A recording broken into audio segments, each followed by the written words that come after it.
dès la première gifle, il faut déposer plainte. Ce qui est le moins facile à prouver, ce sont les violences psychologiques qui détruisent la personnalité même d'une femme ou d'un homme victime de violences conjugales. Qu'est-ce que c'est que les violences psychologiques? Elles sont de toutes sortes. Elles peuvent être des dénigrements constants. Tu ne sais rien faire, tu es nul. Il y a également le contrôle permanent. Il y a du harcèlement. Le harcèlement, ce sont des SMS ou des mails qui sont envoyés à raison de, à minima, 10 par jour.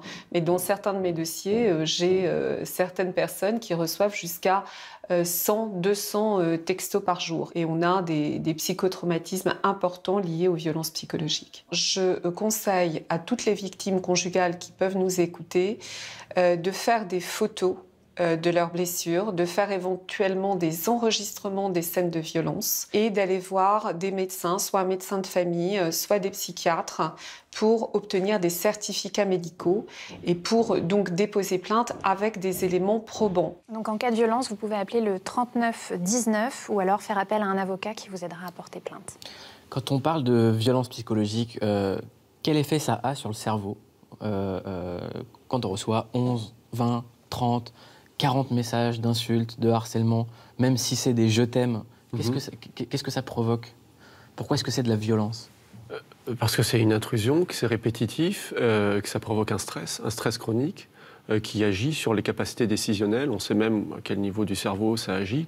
Ça crée un état de sidération, ça bloque le fonctionnement des aires frontales du cerveau qui sont impliquées dans la prise de décision, la prise d'initiative, la capacité à prendre du recul, à dire non. Donc c'est un état de suggestion automatique. Ce qui est fou dans la suggestion, c'est qu'on pourrait très bien aussi fermer son portable et ne pas recevoir ces mails. C'est-à-dire à un moment donné, je vis un stress, mais voilà, on est esclave aussi de ce système-là. Non, on n'est plus en état de fermer la porte.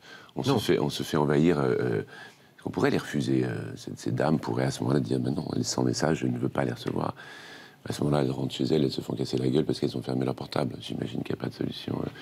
Mais c'est vrai qu'on... engagé Lambert Wilson. Parce que je trouve que c'était vraiment formidable le travail qu'elles font. Et puis aussi, le chiffre, je l'avais entendu, on l'entend en ce moment beaucoup dans les informations, c'est presque irréel. C'est tellement concret et c'est tellement important comme nombre de décès. Enfin, on ne parle même pas là, des cas de blessures, on parle des décès. Que, je ne sais pas, ça m'a paru indispensable. C'est une participation minime, hein, je veux dire, mais on était très nombreux à la faire. Mais... Il y a moi une phrase que Maître Thomasini a dit, c'est qu'à la première gifle, il faut porter plainte et il ne faut pas attendre que ça recommence parce que ça recommencera quoi qu'il arrive. Donc c'est très important. C'est quoi le numéro? On peut le redonner? 3919. Bien, voilà, appelez le 3919. J'espère que vous n'aurez pas l'appeler, mais si il y a le moindre signe faible, appelez le 3919. Lambert Wilson. Je peux dire un truc très rapidement sur ça. Dans l'histoire de ma vie, il y a 3 femmes importantes qui se sont occupées de moi ou de mes parents. Une venait du Portugal, l'autre vient de Serbie et la troisième vient du Maroc. Une musulmane, une orthodoxe et une catholique. Ces 3 femmes épousées très jeunes. Et ces 3 femmes ont été victimes de sévices elles ont été battues par leur mari. J'ai envie de faire un documentaire sur ces 3 femmes-là parce que voilà, c'est quand même 3 cultures différentes, 3 parcours qui se ressemblent, mais les 3 ont été battues. Et ce sont les femmes qui peuvent nous sauver par rapport aux enjeux climatiques. Pourquoi? Là, on a des données cérébrales. Parce que le striatum des femmes, j'aurais peut-être dû commencer par ça, ne fonctionne pas de la même façon que celui des hommes. C'est-à-dire qu'on s'est aperçu qu'ils sont plus enclins au partage. Ils s'activent, non pas quand elles gardent par exemple une somme d'argent pour elles, mais quand elles partagent.